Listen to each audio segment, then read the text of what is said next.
राम राम साथियों, आज हम इस वीडियो में इस बुक की बात करेंगे।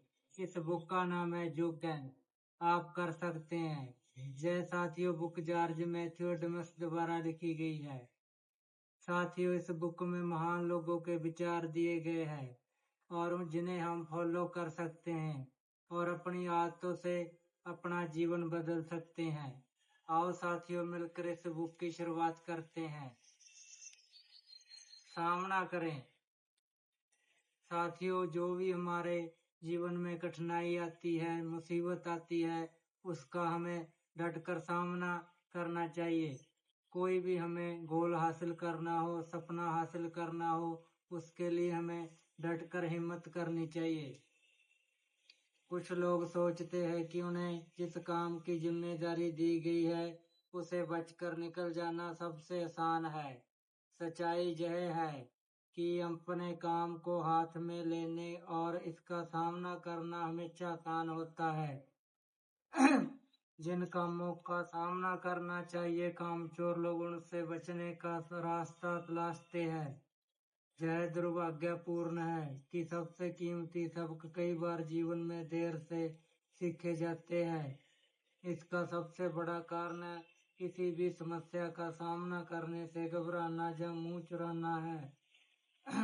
बहुत से लोग अपनी युवावस्था में ऐसी समस्या से बचते फिरे होंगे जिसे वह उसी समय आसानी से हल करके आगे बढ़ सकते थे, लेकिन उन्होंने तब तक इसे जूझने से इनकार किया जब तक कि जीवन के अंत में दुख और पछताव की भीषण पीड़ा की आड़ में इसका सामना करने के लिए मजबूर नहीं हो गए। किसी काम को करने की तुलना में उसे करने का निर्णय लेने में अधिक साहस की आवश्यकता होती है। क्या आज आपको कोई विशेष कठिन कार्य करना है? सामना करें। क्या आपका कोई दुश्मन है? उसका सामना करें और उसे अपना मित्र बनाएं। क्या आप अभी जो काम कर रहे हैं उसे भी अधिक महत्वपूर्ण काम करने में अपने आप को सक्षम महसूस करते हैं? नए कार्य का सामना करें और उसमें महारत हासिल करने का निर्णय लें। जो भी समस्या है, साहस और बिना डरे इसका सामना करें। यह शांति और धैर्य व्यक्ति में तब आता है जब वह अपने विवेक के अनुसार आगे बढ़ने का फैसला करता है। और जब वह अपने विवेक के अनुसार आगे बढ़ने का फैसला करता है। काम से कतराना या टालना समस्या का हल नहीं है। यदि कोई काम वास्तव में करने लायक है तो उसका सामना करें और उसे पूरा करें। यदि आप किसी काम में गुणवत्ता चाहते हैं तो इस तरह व्यवहार करें जैसे कि वह गुण आपके पास पहले से ही है। मान लें, तकनीक आजमाने का प्रयास करें। यह तथ्य है कि लंबी बीमारी अक्सर व्यक्ति को ठहर कर देखने, सुनने और सोचने पर मजबूर कर देती है। इसी तरह अपने भीतर से आने वाली इस धीमी आवाज को सुनने समझने का दृष्टिकोण भी अपना सकते हैं, जिससे आपको आपकी अतीत की हार और विफलताओं के कारण जानने में मदद मिल सकती है।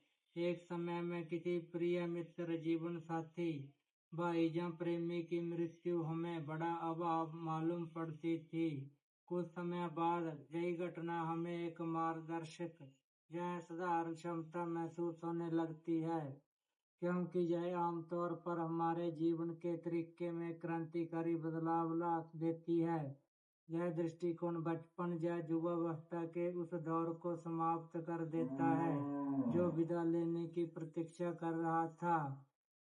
खराब रिश्ता, बिगड़ी हुई जीवन शैली को समाप्त करके चरित्र के विकास के लिए अधिक अनुकूल नए लोगों से मिलने जुलने का अवसर प्रदान करता है।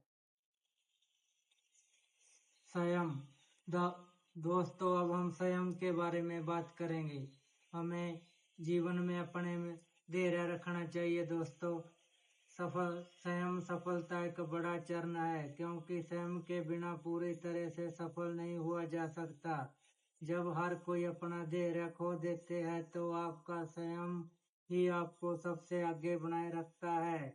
संयम में शक्ति है।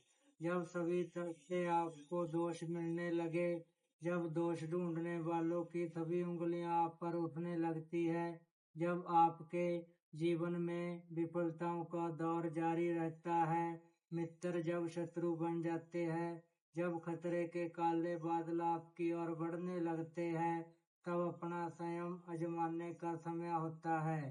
तब समय होता है अपने संयम और आत्मविश्वास से भीड़ का सामना करने का।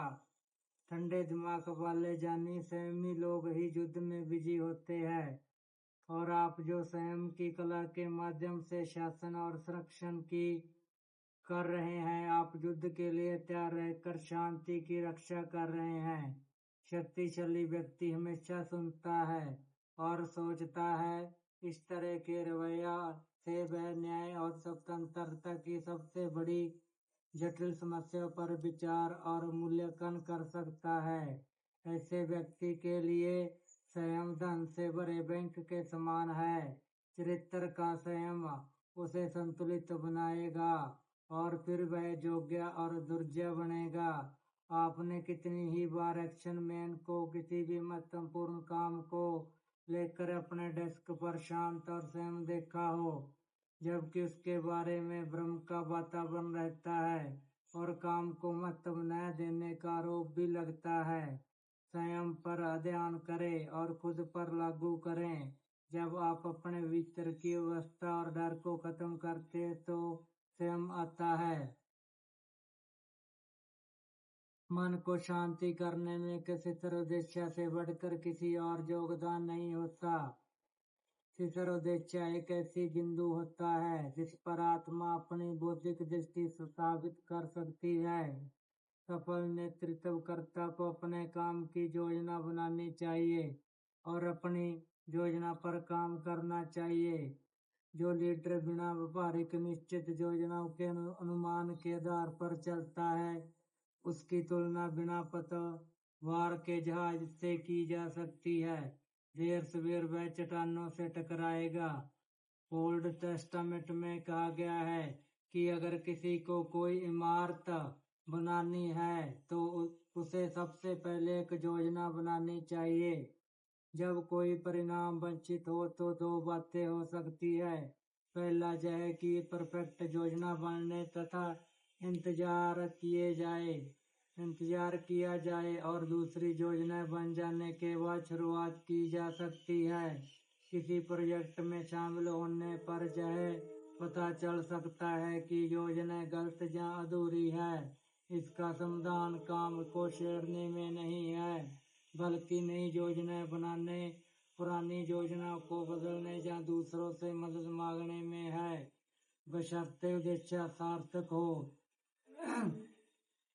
करने वाले काम। जो लोग बहुत अधिक काम करते हैं और ऐसा लगता है कि अभी भी उनके पास दूसरे कामों के लिए समय बचा हुआ है, तो ये वे लोग हैं जो सावधानी पूर्वक तैयार की गई योजना के अनुसार अपना काम करते हैं। यह वह व्यक्ति है जो अपने हिसाब से पूरे 24 घंटों का उपयोग करता है, समय को बचाता है, वही लोगों का नेतृत्व करता है और शासन करता है। सफल वे लोग हैं जो देखते हैं और करते हैं। विफल वे हैं जो देखते हैं पर करते नहीं है।